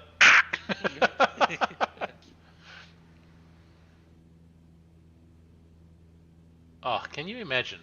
This is just like your Sunday morning. Just you and your buddy in your planes, off to Sun City for breakfast, or off to El Mirador in the Drakensberg for a cup of tea on a Sunday afternoon. Yeah. What a life.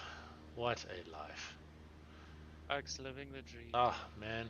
And then there's that one guy who's basically, his dog has a YouTube channel because his dog goes in the helicopter with him when he flies around all the mountains. That bulldog. Yeah. He's got his own little like aviator goggles that has been made for him and a little leather cap, and it's such good content to watch because it's just exciting and fun. And he'll just go up into the mountains, land next to a glacier, they'll have an ice cold drink of fresh water, and then they just bugger off. Yeah. Like, what a dream.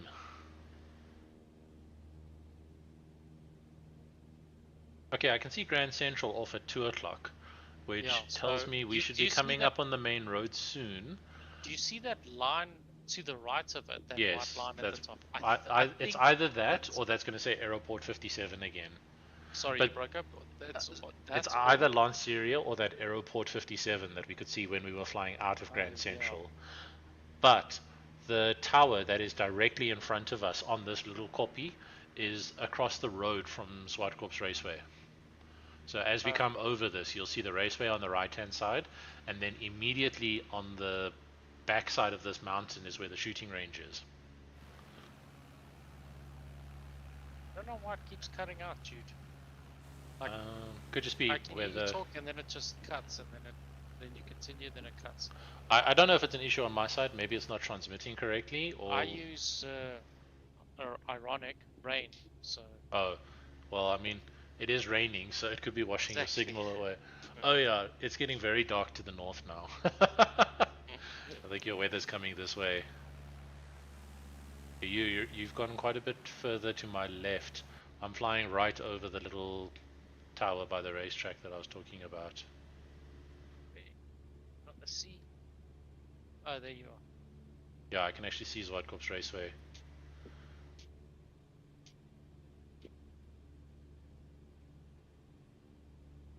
So that means that this road here. There's Lanceria. Yeah. I can see it now. So this, I think this road I'm flying over now is this R55. Yeah. And then we can follow the R55 to the N14. We turn right, and then that'll basically fly us straight towards Lanceria. You want to do a visual approach, or do you want to just fly straight towards it? No, visual. Let's follow the road. Okay, are you on my 6? I'm at 5,400 feet. Yes, I'm at your 6, but coming in hard. Cool. I'm gonna turn to follow the road.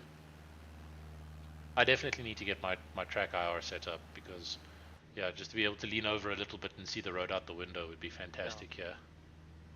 Oh yeah, like when I first set this up using the TV, I tried it without it. And I was like, not a chance. Yeah, it's very static, eh? It's very static. Yeah, no, it's such a pain. But now what I want to do is I've got a 24-inch monitor. I want to put that somewhere in front of me so that I can have my dials on that. Yeah. And then my portable for the map. Yeah. And then yeah. So what you can do is you can have a second screen like your mobile monitor below. Sorry, you broke up? If you have another screen like your mobile monitor below your TV, you can add it as a secondary viewpoint, and then what you do is you zoom in on your primary screen so that you can't see the dashboard. You're just looking forward. But then you can have the second view as basically your cockpit or your dashboard. So Yes. you can customize it quite nicely like that. I'm at full throttle, so I'm going to pull back a little bit because I'm holding it like 94, 95 knots. But this is basically the N14 coming up ahead of us in like 2 nautical miles. So we can do a gradual turn, but I'm gonna turn so that shopping center, which basically looks like a white toilet seat, will be on my right when I'm turning. See, that's Forest Hill, isn't it? I don't know what shopping center that is. I've never been there. If that's the one that's on the north side of the N14, then yes. Yes, I think that's it.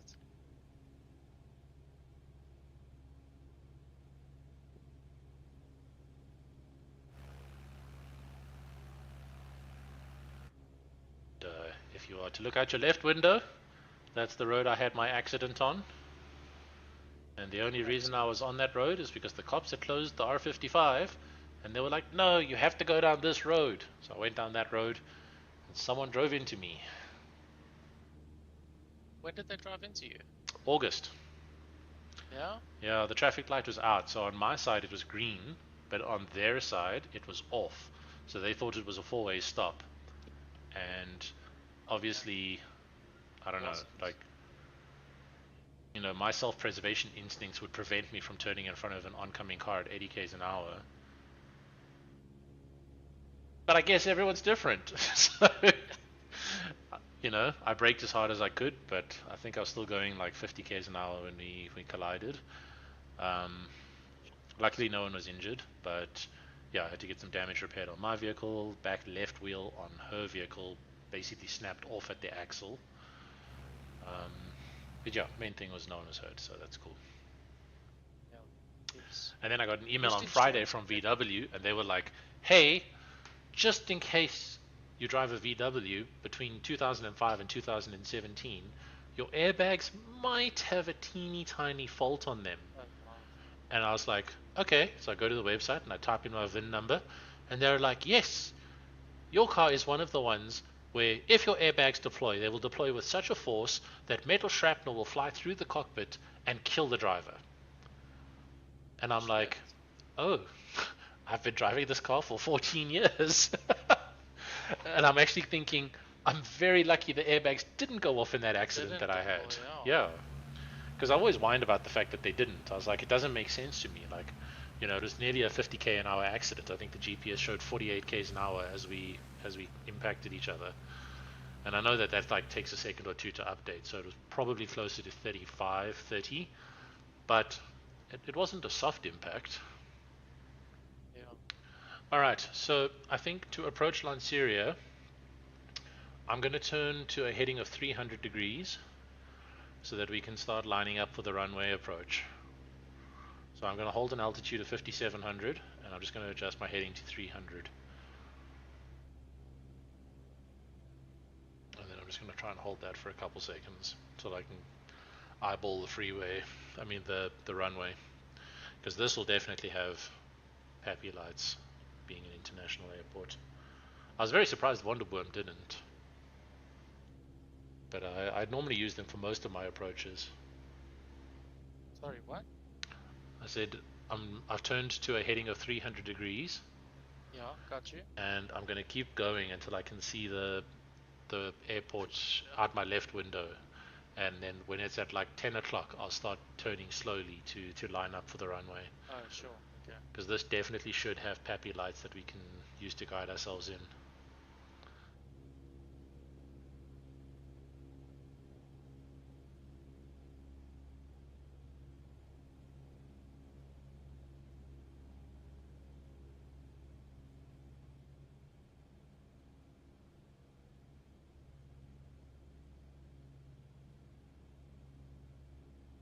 We're flying over Winnie Mandela Drive at the moment. Old William Nicol. That's R512, eh? I don't know the road number. It might be 512.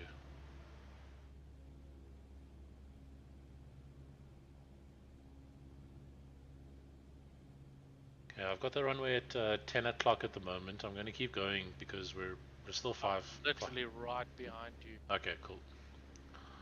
I'll give Like you 0.02. Awesome. Oh, damn, 0.03. I forgot to accelerate. Yeah, I'm not at full power, so you can modulate your power to keep the distance. Yeah.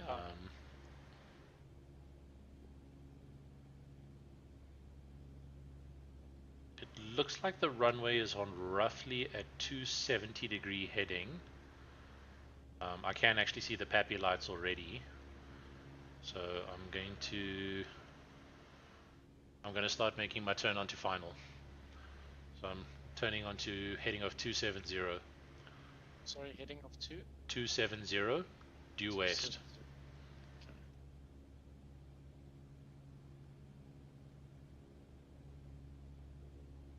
Okay. I see the runway, but I'm constantly just watching you. Okay. Like I'm trying to keep you in my, like, right in front of me. Yeah. If you were a World War II bomber, I'd be in trouble. Yeah. Pull that trigger. Fighter, yeah.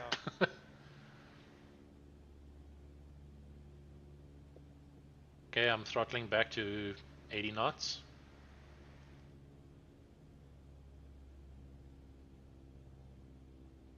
I see 1 white, 3 red. We're too high.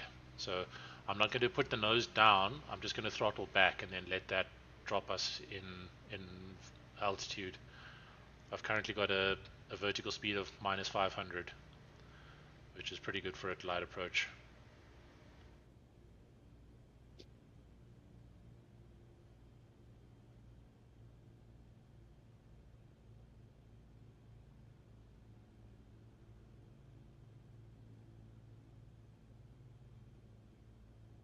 Going flaps 1.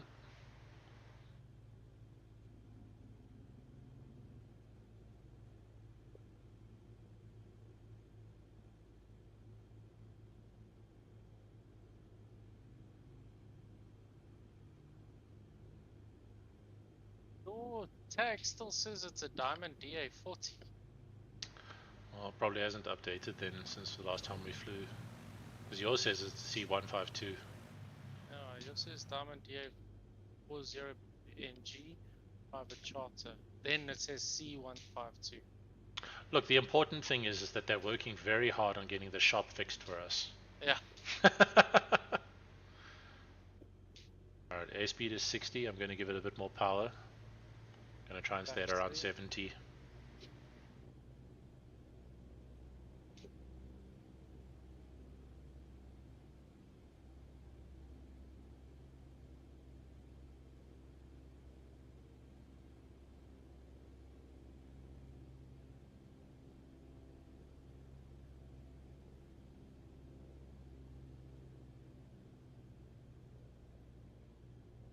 And 2 white, 2 red.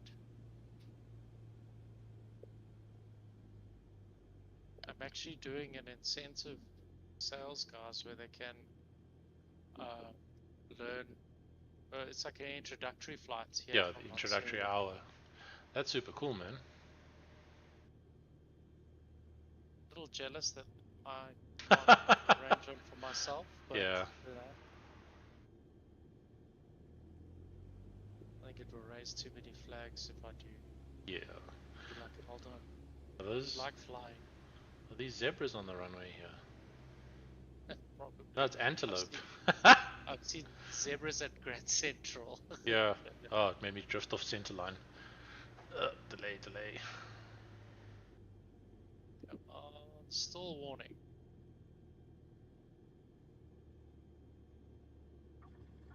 Oh, what a smooth landing. Alright, let's go flaps up. Full power. You want to do a left hand or a right hand circuit? Left hand. Okay.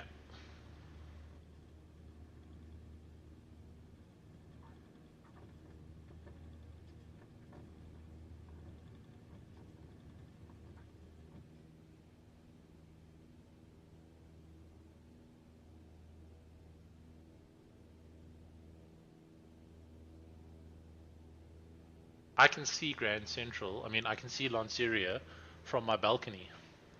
Oh, really? Yeah. I can see all the lights on the buildings. and I've zoomed in with my camera, and I can't quite figure out which part of the airport I'm seeing.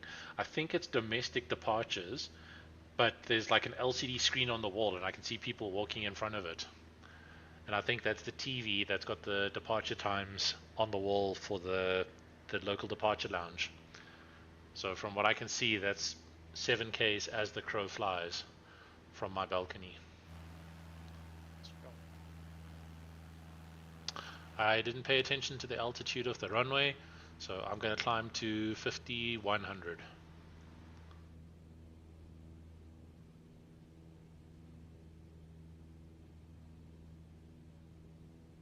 Okay, current heading is 245, so I'm going to turn left onto 160.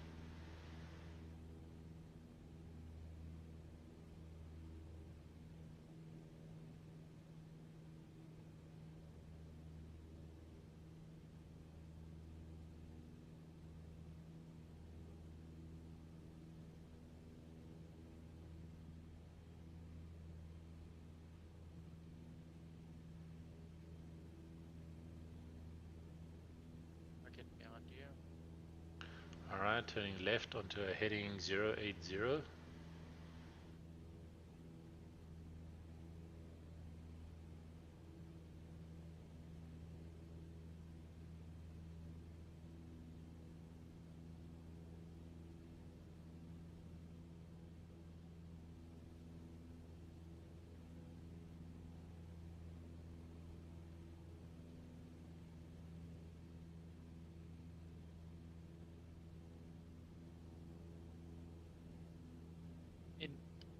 In real life, I would like to know how much this would have cost us now. These two planes, a couple of circuits from Grand Central to Warrnamboom and then to landing at Lanseria. So there is a YouTuber that flies around, and he goes to some of the bigger airports, and he'll land at like LaGuardia, and then he's like, I saw that one on my YouTube feeds this morning. yeah, I actually saw it this morning as well. And it's then like $300 total for him. No, I think the total was $800. Okay, that's a different video then.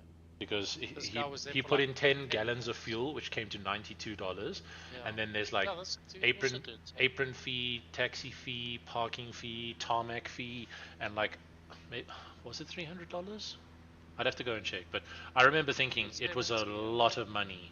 Yeah, sorry, it was $400, 8,000 rand, and I just remember thinking that's a lot just for a touch and go, or like a quick refuel at an airport.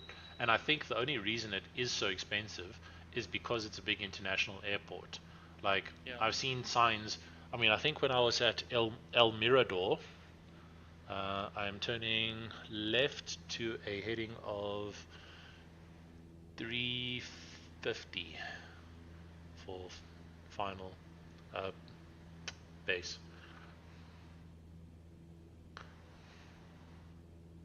But I mean, like, I remember laughing because I saw the thing said like parking fees were like 10 rand a day, and I was like, what a joke! It's cheaper than car parking, and you can fly here. You know? I've got too much altitude. I'm going to pull back on my speed, try and reduce speed to 80.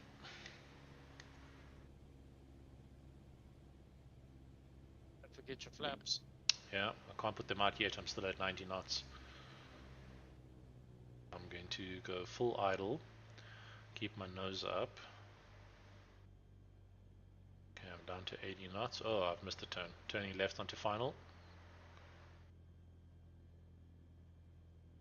70 knots, going flaps 1.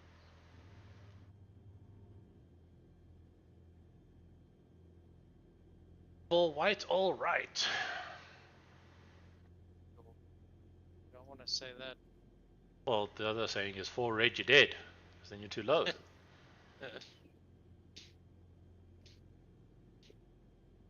So I was watching some video, and the guy was like, 4 white, all right, because you can be too high. 4 red, you're too low, you're going to hit a tree or something before you can land. So he used to always go, 4 white, all right, 4 red, you're dead. Good memory. Good way to memorize. Yeah.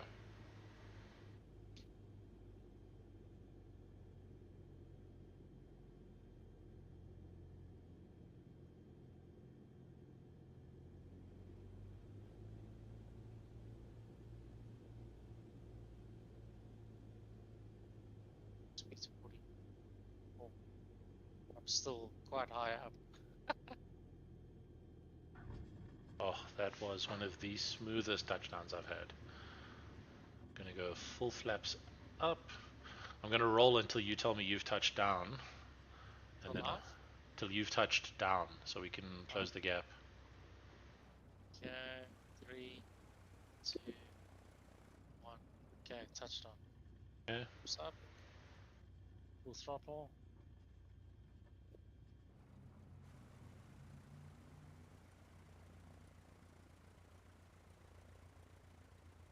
Saw this video of this guy. I think I've sent it to you, or you've sent it to me. This guy's obviously flying with an instructor, and as soon as they touch down, the instructor says, "Alright, flaps up," and then the guy goes, "Gear up." Yeah. I actually went and watched the video to see if the instructor had actually said gear up, and I was like, no, it's just that guy's last flight. Alright, so from here, do you want to go back to Grand Central? Grand Central. Alright, cool. You got lead. 40 knots. 50 knots. 55. Airspeed's alive. Alrighty.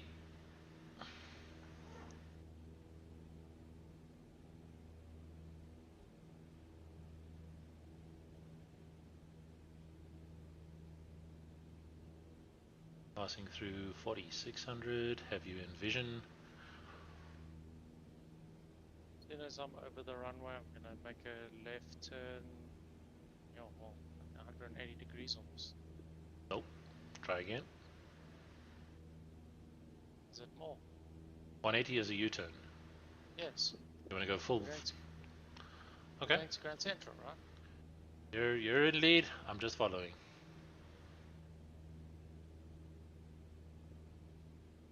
Oh, there it is.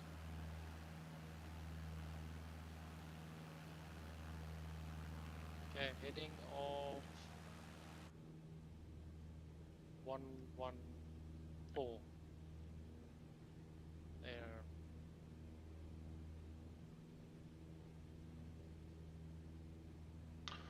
Alright, airspeed 73 and climbing.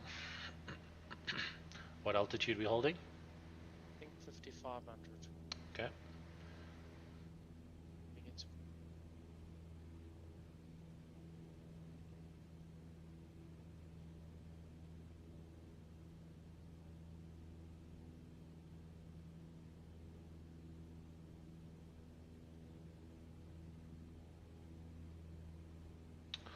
Okay, I'm on your 6, 5200 and climbing. 78 knots.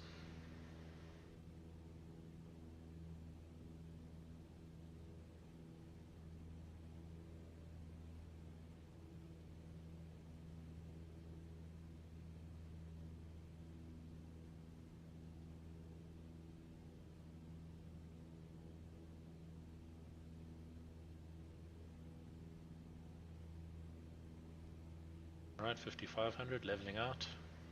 86 knots.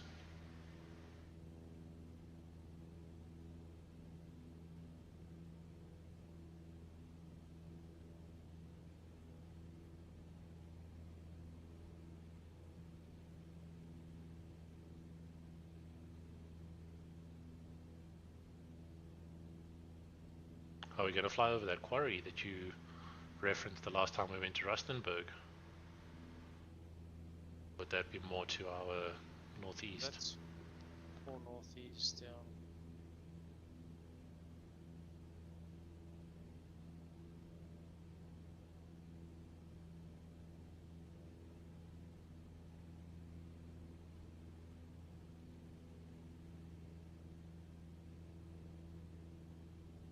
You know what I don't like about the this Logitech joystick, yoke?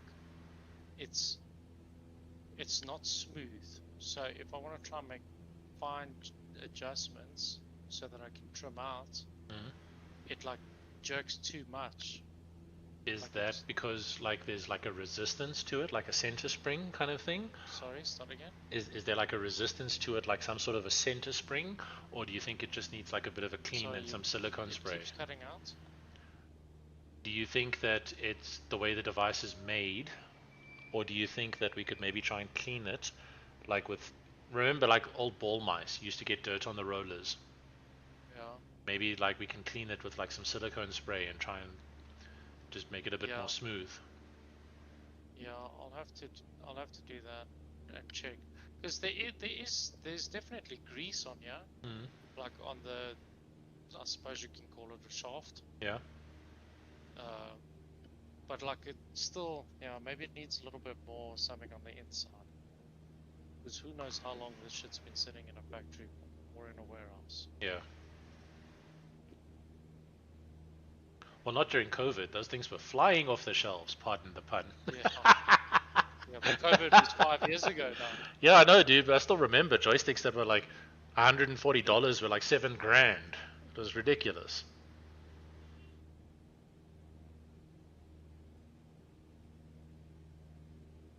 Like, I paid a horrifying amount for my Logitech X56. Which one?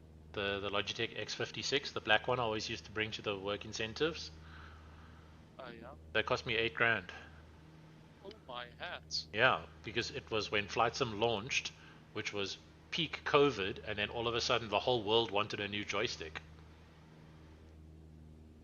But to be fair, I got 2,000 hours out of that thing, so pretty good investment. How many hours? I've got 2,000 hours in Flight Sim 2020. Holy shit, dude. That is a fucked up. Yeah, I enjoy it. Like, I'll just hop in a flight and then like I'll just follow the roads like out to the Vaal Dam and then turn around and fly back. Like the number of times I've done like Joburg, Cape Town, Joburg, PE, Joburg, Durban in like the Boeing 737s. Yeah. And then like it's a 2-hour flight. You get to altitude, you set your autopilot for the adjustments, and then whenever it comes to descent, I take over and do manual control, and it's good fun. Like none of those flights are like 12-hour flights where I've just left it going overnight. It's almost all of them have just been me sitting in front of the controls. But I've really enjoyed it. Like it's been good fun. Like I've seen TV shows where the downtown horizons popped up, and I've gone, hey, that's Hollywood, and I know that because I've flown around it in Flight Sim, and it's accurate enough that you can recognize a city. That's pretty cool to me. Yeah, I think let's turn right to heading of 150. 150 on your 6. Are you dropping in altitude? 500, yeah, that was a mistake. Yeah.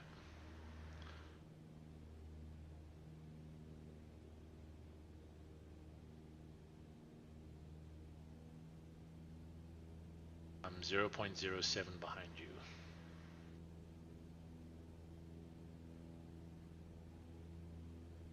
What's your airspeed? Currently 93. 0.05. Should catch up. Yeah. Like 86. Once it gets to 0.03, I normally back off because then that just gives me a little bit of a buffer for when you turn. I've got Mall of Africa at 2 o'clock. A very poorly shaped Mall of Africa. Hey, at least the rivers don't run up the walls. You're climbing, huh? Oh, yeah. I'm trying to check the runway. I'm trying to get my bearings. We're a bit low. We're almost level with the runway at this altitude. Well, it will be good for final. Okay. Just turn left and grab a tree and swing the plane around.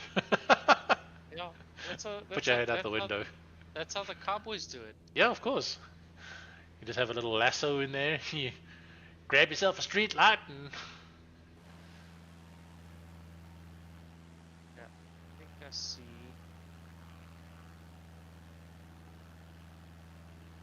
Are you trying to work out where we are? This is I Allendale suppose Road we directly can- in front of you. Yeah, So we the can Discount turn Warehouse. left. No, Okay.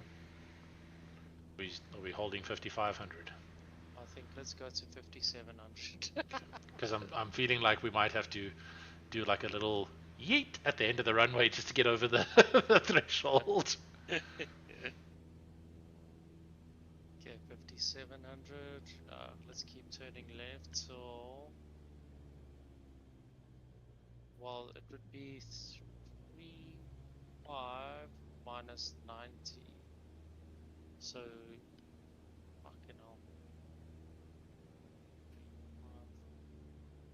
So 80. Oh, my headsets are gonna go. Just minus 100 plus 10. Yeah. 80. There we go.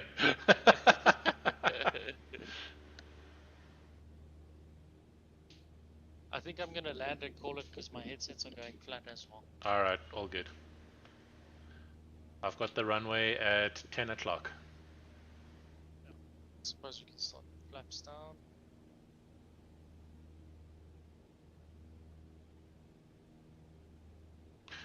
Do you normally put your flaps down so early in like a real flight? I don't know yeah, how maneuverable the plane normally is, like when you're flying with your flaps down. Exceptionally movable. More so with the flaps down. In fact, like we were doing 60-degree turns. Yeah. With the full flaps down. Hey, I see traffic in the sky there. CLX 2606. Yeah, I'm on final. Yep. All white. I overshot a little bit, so I'm coming in from your 4 o'clock. Okay, got your 6. Too high. Still see 4 white myself. 1 red. 2 red. 3 there we go, red. 2 red. Once you're over the threshold, they say you can start to ignore the PAPI lights. Okay, idle. There we go, touchdown.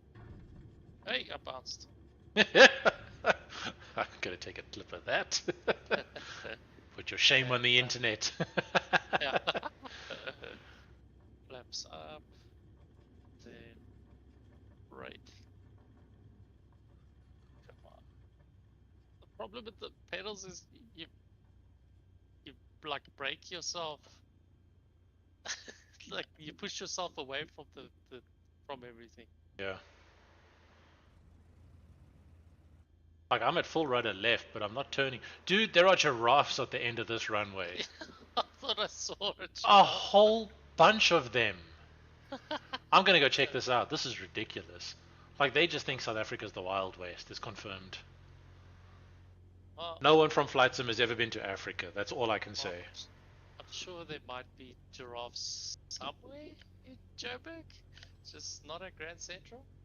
I mean, maybe once you get out to like Cradle of Humankind and yeah, now they're all running away from me. How rude.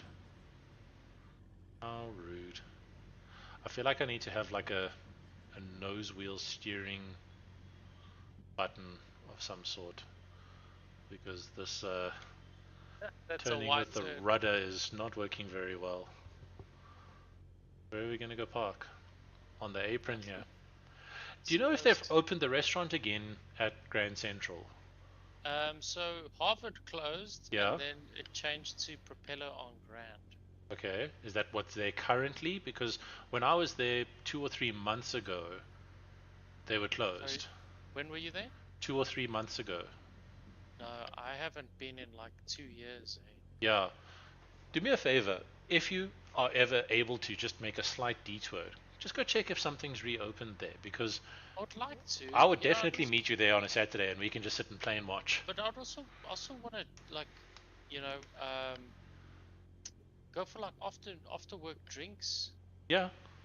There and stuff, because that's what we used to do. That's what Rectron Oaks used to do. And but it's just such a great environment to actually sit there. It's like I don't understand why people don't like it. I don't think that there's anything to sit at though. That's the thing. Yeah, well, like if there's no restaurant, yeah, maybe we just buy our own 6-pack and we'll just go crash there. If the tables are still there, we can. I mean, what is it? $10 for parking, and then we're like, hey. Yeah.